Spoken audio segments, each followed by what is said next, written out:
This episode is brought to you by CuriosityStream. Get free access to Nebula, the streaming platform built by all your favorite YouTubers, when you sign up for CuriosityStream at the link below.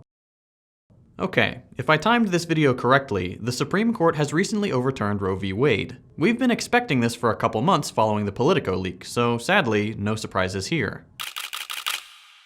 As you probably know, the Democrats tried to get abortion codified into law following this leak, but that vote failed in the Senate. This means that so-called trigger laws will kick in all over the country and further restrict abortion for millions of Americans. Of course, Democrats could have just passed a law protecting abortion when they had a majority in both the House and the Senate back in 2009, but then why would we have voted for them all those other times? Boy, do I love living in a healthy democracy. Anyway, Roe being overturned has consequences that extend beyond the bans on abortion we'll see get reinforced all over the country. Rights like same-sex and interracial marriage are potentially next on the Supreme Court's chopping block. The reason being that those decisions, and several other important ones like the right to access contraceptives and the right to sexual intimacy, are all built on the idea that the Constitution protects individual privacy. The problem is that the Constitution doesn't, at least not explicitly. The right to privacy had to be constructed over time by the Supreme Court's interpretation of the Constitution. And because this is actually what Roe was based on, that means that overturning Roe threatens all that other important stuff by putting the right to privacy into question. Over the next few years, the court could start dismantling all sorts of privacy rights. They might not, but they could. What this looks like, well, we already know. The US has already lived through a time where these rights were not guaranteed everywhere, and those living in regressive states without the means to skirt the law like their wealthy counterparts were subjected to inhumane and brutal state violence. It's a genuinely haunting image that the country may comfortably slide back into. But don't worry, it's actually all going to be just fine. Joe said so. Well, you know, as long as we vote, of course. Back when he was running for president, Joe Biden told progressives that so long as we were really good this year, and maybe very nice come midterm season, he would reform the Supreme Court. If elected, would you move to add more justices to the Supreme Court? If elected, what I will do is I'll put together a national commission bipartisan commission of scholars, constitutional scholars, Democrats, Republicans, liberal, conservative, and I will ask them to, over 180 days, come back to me with recommendations as to how to reform the court system, because it's getting out of whack. Joe's big solution when it comes to Supreme Court stuff is packing the courts. In other words, adding justices. And technically, there's no reason he can't do that, which is good. Nowhere in the Constitution does it say the Supreme Court needs to have 9 justices. If that wasn't enough, he's even got precedent for adding more. FDR tried to add justices back in 1937. But even if Biden was able to pass Supreme Court reforms, it's worth asking, would it make a difference? Let me answer that question with another question. Have you ever noticed that we're the only country in the world where people know who their Supreme Court justices are? No, really, there's no other country in the world where the average person on the street has even the faintest clue who sits on their Supreme Court, or even if they have one. In Iceland, their justices don't even have Wikipedia pages, but their banana production does. Nobody in Europe sits down on a Saturday night to watch a comedian dressed up like a justice dance, or a celebrity pretend to be a Supreme Court nominee. We're profoundly weird, and that's saying something given how Canadian justices dress. The reason we care so much is the same reason the court can't be reformed. The Supreme Court isn't even close to being independent, and it's way too powerful. These two things make the Supreme Court impossible to look away from, and also happen to make reforms a much too mild solution to the problems we have with the Supreme Court today. Also, these 2 points are related, so don't worry that I jump back and forth between them as I start explaining what I mean. Other countries' Supreme Courts are nothing like ours.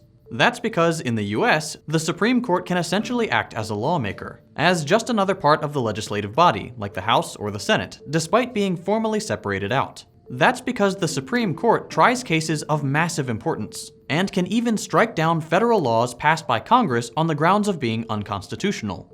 You might remember this was a big debate back when Obamacare first passed and whether the courts would allow it. Somehow, this ability to completely override laws doesn't shock anybody, despite it meaning, in practice, that 5 people have more power than all of Congress. 5 people whose best credential is successfully navigating the legal system are mathematically 100 times more powerful than the hundreds of people we elect.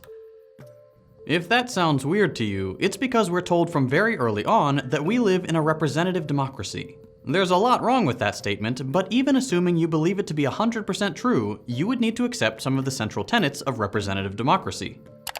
A big one being that the more powerful an institution is, the more representatives it should have, and the more direct the link between those representatives and citizens should be. Basically, if you want to make decisions in a representative democracy, you have to actually represent people as much as possible. But the Supreme Court fails in both regards.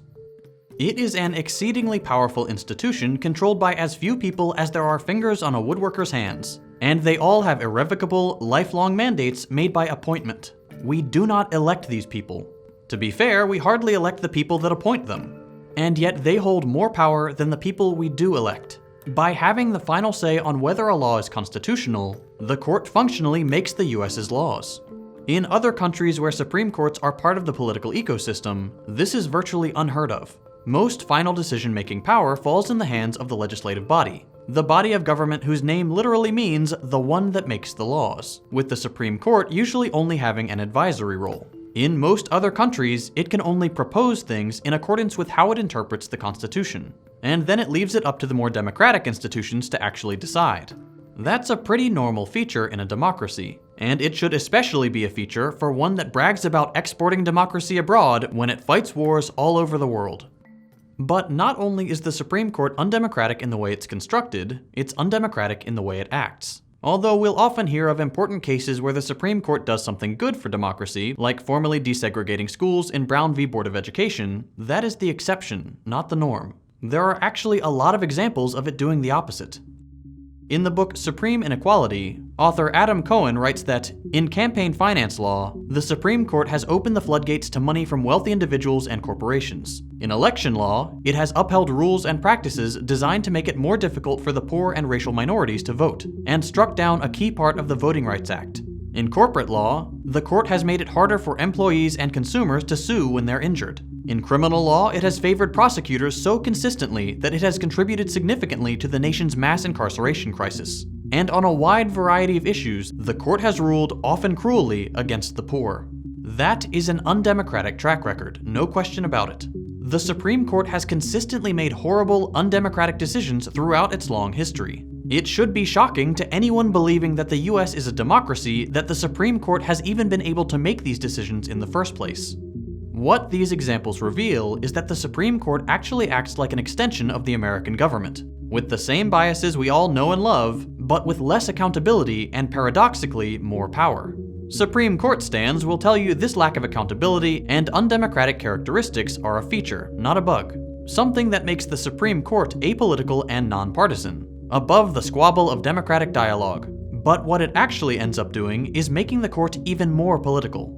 In practice, this unaccountability to the general public means the power of the Supreme Court has to come from somewhere else. Looking at its historical preference of siding with the wealthy and the few choice groups that make it up gives us a clue as to where it draws its power from if it's not from the American people. The Supreme Court responds not to the authority of the public, but to that of the Constitution. A document that, for all it gets right, also gets a lot wrong and has an obvious bias: property-owning white men. You know, the kind of guys that wrote the damn thing and made sure it wouldn't kick them out of power. While the rest of our government is meant to have these influences tamed by the popular vote, something which we know it doesn't accomplish very well, even this modest check on power doesn't exist with the Supreme Court. It's no surprise, then, that the Supreme Court has a track record of siding with property and those who own it. We have always been able to tell from the start that this is where unchecked power would come from. If all this makes me sound like some crazy radical to you, consider that Abraham Lincoln, Republicans' favorite guy to remind you that he was a Republican, agreed that this institution was profoundly undemocratic. He said, "The candid citizen must confess that if the policy of the government upon vital questions affecting the whole people is to be irrevocably fixed by decisions of the Supreme Court, then the people will have ceased to be their own rulers, having to that extent practically resigned their government into the hands of that eminent tribunal." If we go back to the privacy rights that are on the chopping block, it's fairly obvious that Biden's reforms don't actually protect them. Adding more liberal justices is great for same-sex marriage while the justices are liberal. But in 30 years' time, the court could easily flip again, and those justices haven't really done anything to protect same-sex marriage, they've just delayed its overturning. Having these changes work in concert with other reforms, like term limits of just a few years, would make this better, but it wouldn't take away the power of the Supreme Court to override democratic decision-making and base the way it acts on the interest of a group that has always been the powerful minority in this country. Reforms, therefore, would never truly guarantee anything. All this isn't to say that Biden shouldn't pack the courts, or impose term limits, or resort to other Supreme Court reforms if they would mean securing necessary rights for the foreseeable future. Any trick that takes advantage of a dusty 200-year-old piece of paper is worth pursuing, even if only for the short term. But we need to be realistic about the built-in features of the Supreme Court that no small reform can touch. We need deep structural change. Change that takes power away from this institution that was literally conceived as a way to protect elites from the popular power of democracy. The problem is that changing at such a fundamental level what the Supreme Court does might require amending or outright changing the Constitution. In other countries, this is a no-brainer. Even a ridiculous country like France can do it. They're on their 5th constitution. But amendments to the Constitution in the United States require 2/3 support in both houses of Congress, and then 3/4 of the states to ratify. In a permanently gridlocked two-party system, which is itself captured by the interests of property owners, that means that the only institution that can functionally internally change what the Constitution says, which it does by constantly reinterpreting it, is the very one we're trying to change in the first place, the Supreme Court. Nobody's ever heard of an authoritative institution giving itself less power, so the idea that the Supreme Court would reform itself out of the Constitution is pretty ridiculous. That is why any avenue to increasing the power of the public is absolutely vital. Unionization, voter reform, protest, general strikes. Profound changes to how the government works are all crucial. Comprehensive rights for all of us, for all members of the working class, are only guaranteed when they are the product of mass mobilization and clawing back power from the institutions built to keep it out of our hands. When institutions exist that give near unlimited power to an already powerful minority of mostly white property owners, the rights of the general public are never safe and are constantly under threat. Any institution that reproduces the existing social hierarchy is a problem. It cannot be reformed. It must be abolished. As much as we can hope that mild reforms will solve these problems, history has shown us that simply won't be the case. In every era, it has been the actions of countless ordinary people working together to force the change they want to see. Throughout history, women have been a driving force in movements for social change. If you'd like to learn more about some of these historical moments, I highly recommend you check out The Ascent of Woman: Revolutions on CuriosityStream. CuriosityStream is an established streaming platform with a solid track record of caring about great educational content and the financial security of those who produce it. They've got thousands of nonfiction titles from some of the best filmmakers in the game. As I've shared with you all many times before, YouTube doesn't treat its creators very well, especially channels with content like mine. That's why some of my creator friends and I teamed up to build Nebula, so we don't have to worry about demonetization. CuriosityStream has supported our efforts from day one, so we're super happy to be able to offer this bundle deal and get you all access to Nebula basically for free. Nebula is home to content from all your favorite YouTubers, all completely ad-free. Between the two platforms, there really is something for everyone. And by signing up at the link below, you're helping us produce more content like my original series, The New F Word, which YouTube would never allow on its platform. Give CuriosityStream a shot, and get free access to Nebula when you sign up using the link below. It really does help support my channel and educational creators all across YouTube. If you enjoyed this video, consider dropping a like. If you hated it, a thumbs down. You can check out my previous content by clicking the links on your screen. Thanks for watching, and I'll see you next week.